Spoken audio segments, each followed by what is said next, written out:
2009 সালে 25 তারিখ আমি আমার বাসায় ছিলাম, আমার বোনের সাথেই ছিলাম, এবং আমার মনে আছে কি যে আমরা জাস্ট টিভিতে কিছু একটা দেখছিলাম। এমন এক সময় আমার মার একটা কল আসে, উনি ফোনটা পিক করেন এবং উনি ভেঙে পড়েন।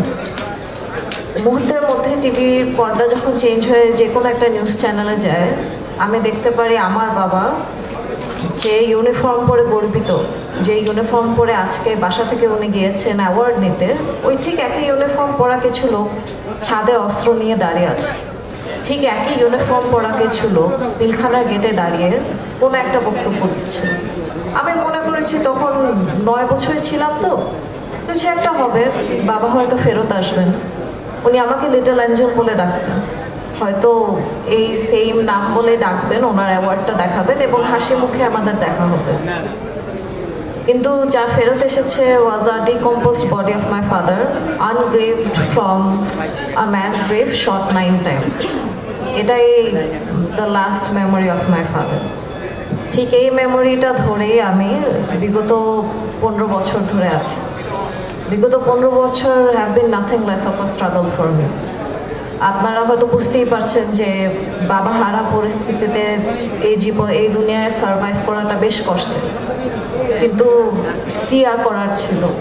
এই যে 9 বছরে আমি আমার বাবাকে পেয়েছি, সেই 9 বছর আমার জীবনের সবচেয়ে বেশি আপন এবং প্রিয় কিছু মেমোরিজে ভরা।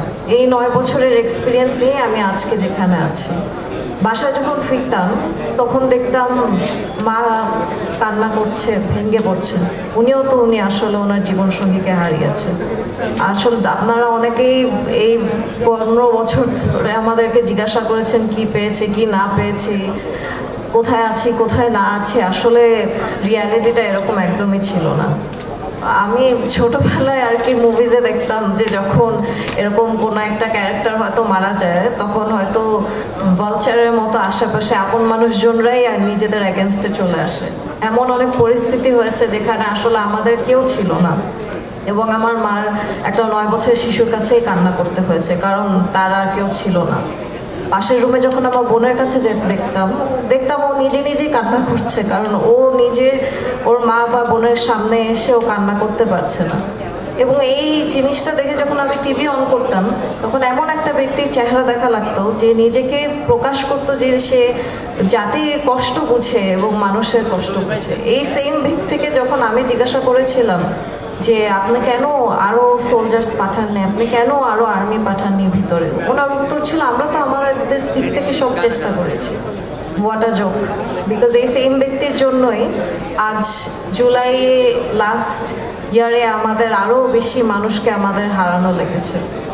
আমি কখনো মনে করিনি যে এমন একটা দিন আসবে যখন এই ব্যক্তিকে, যাকে নিউজে, যাকে টিভিতে, যাকে মিডিয়াতে এত বড়ভাবে দেখা হয়, ওনার এগেনস্টে আমরা কখনো জাস্টিস পাবো। কিন্তু আমি অনেক গ্রেটফুল যে আজকের মতো আমরা একটা দিন দেখতে পারছি, কারণ আমাদের অনেক আপ্যায়ন একটা ইচ্ছা ছিল যে শহীদ সেনা দিবস আমরা দেখতে পারবো। And for that thank you to the chief advisor, and most importantly thank you to the students.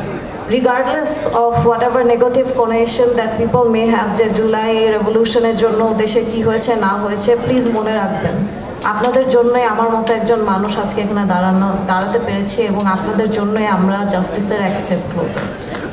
Thank you. Thank you.